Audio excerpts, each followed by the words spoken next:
And federal authorities say they've taken another big bite out of the mob with the indictment of 8 alleged members of the Genovese organized crime family in North Jersey. Investigators say the faction specialized in illegal sports betting and numbers running enforced by murder. The suspects, all from Bergen County, include reputed capo Streaky Gatto, 3 of his relatives, and a former policeman. The FBI cuts back. 5 organized crime squads reduced to 1. The C5 squad now handles what 5 separate units once managed. All 5 New York families fall under a single investigative team. Federal oversight spreads thinner, and when oversight decreases, opportunity increases. Among New York's 5 families, 2 stand above the rest. The Gambino crime family is one of them, the other is the Genovese crime family. And for decades, people in the know have called the Genovese family the Ivy League of the mob. That title did not come without reason. The Genovese crime family is the oldest mafia operation New York City has ever seen. When you trace the lineage back, you get to a man named Giuseppe Morello, born in 1867. His mother remarried into the Terranova family. The stepfather was Bernardo Terranova. Half-brothers followed. One of them was Ciro Terranova. They all immigrated to the United States in the 1890s and settled in Manhattan. Morello ran a group called the 107th Street Mob, controlling Upper Manhattan. His associate Ignazio Lupo controlled Little Italy and Lower Manhattan. These men built the foundation. The 107th Street Mob would eventually become the 116th Street Crew. The Greenwich Village crew operated separately. These 2 crews were the backbone of this family from the 1890s all the way through to today. Joe Masseria took over after Morello. Masseria was killed in 1931. Charles Luciano built the 5 families from the wreckage. Luciano got indicted, deported. That made way for Frank Costello. Then Vito Genovese. Then Costello stepped aside. Benny the Squint followed. Then Vincent Chin Gigante took over. Gigante ran the Greenwich Village crew. His front man was Fat Tony Salerno, who rose from captain of the 116th Street crew all the way to front boss. Gigante was the shadow. Salerno was the face. That dynamic defined this family for a generation. When people talk about who runs the Genovese family today, one name dominates the conversation: Liborio Barney Bellomo. People look at him and assume he is the boss. There is a reason for that assumption. He is powerful. He is respected. He was made in his early 20s, which almost never happens. His mentor was Sammy Black Santoro. Tony Salerno thought highly of his father. Before his father died, he asked Tony to take care of his son. Tony did exactly that. The man who proposed Bellomo for membership was Vinny the Fish Caffaro. Caffaro eventually became a government informant. Despite that, Bellomo's position was never threatened. When Chin Gigante chose a successor, sources say he personally selected Bellomo. That is not a small thing. But Bellomo is not the boss. He is the street front boss. The real decision maker above him is Ernest Muscarella. That is the name most people do not know. Muscarella is 82 years old.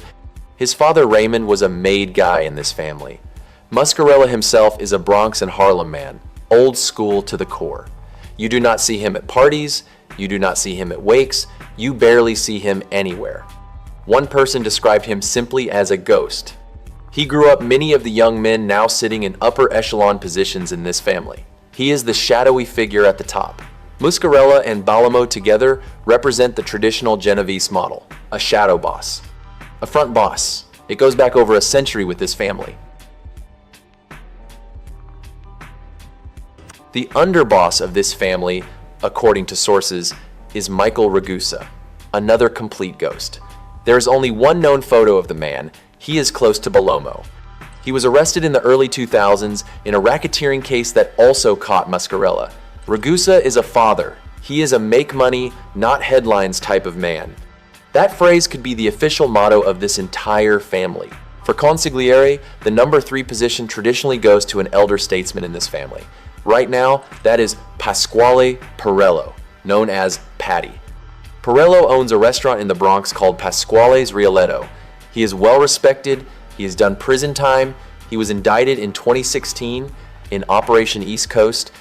He has seen heavy things, including the loss of his son to the streets.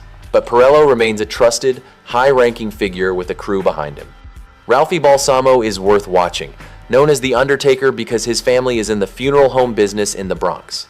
Balsamo just got out of prison after multiple stints. He is extremely close to Bellomo. Sources say he is a consigliere in waiting, possibly already acting in that capacity on the street. He has been groomed for this role for years. He took his punishment, he did his time. He is trusted at the highest levels. Danny Pagano is a well-respected figure. His father, Joe Pagano, was a Genovese-made man with deep ties to the music business and connections to people like Al Sharpton going back decades. Danny Pagano operates heavily in Staten Island and New Jersey. He is an elder statesman with panache and respect. He is not on the administration, but he carries weight.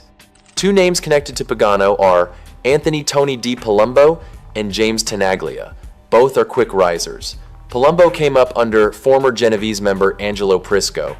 He is part of the New Jersey and Staten Island orbit. These are trusted captains, trusted soldiers.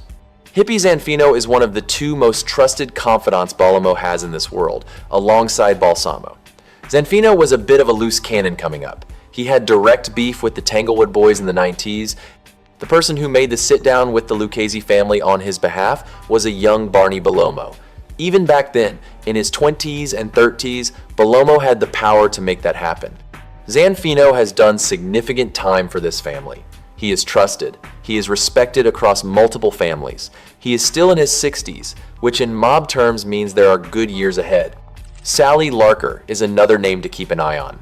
His father was a legendary figure in the streets, connected to Nicky Barnes, making enormous money. Sally Larker got into the life, did his time, and took his punishment.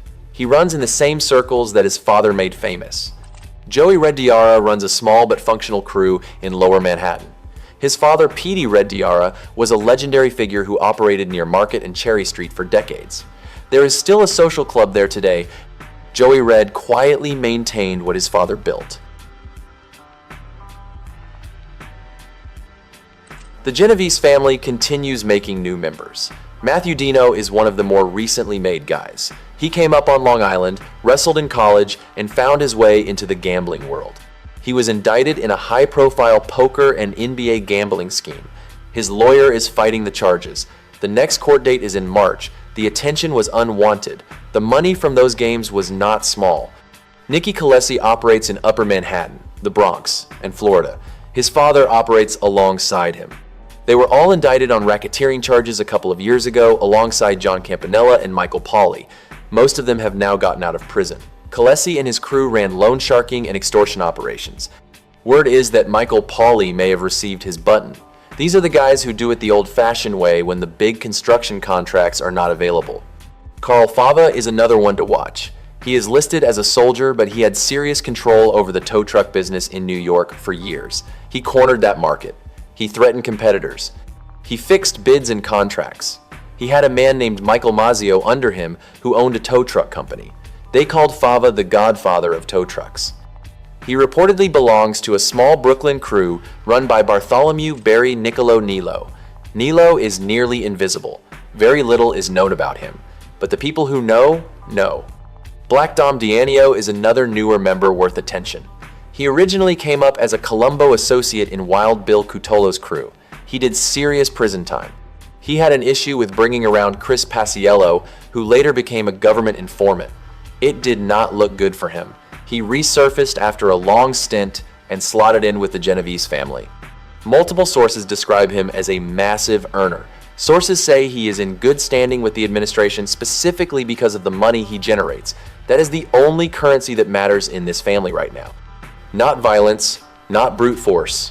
Money, brains, results. Construction is one answer. Lawrence Wecker is a major construction figure connected to this family, accused of running schemes and frauds for years.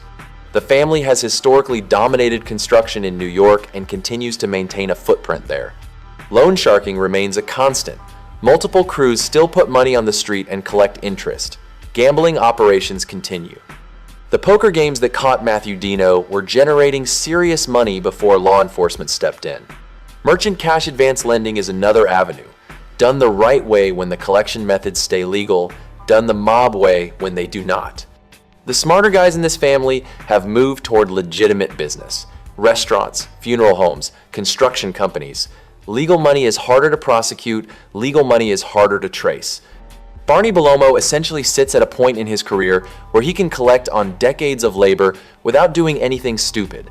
His daughter is reportedly an attorney, he goes to Florida, he keeps a low profile, he stays insulated. The Genovese crime family operates as the most sophisticated organized crime organization in New York City in 2026.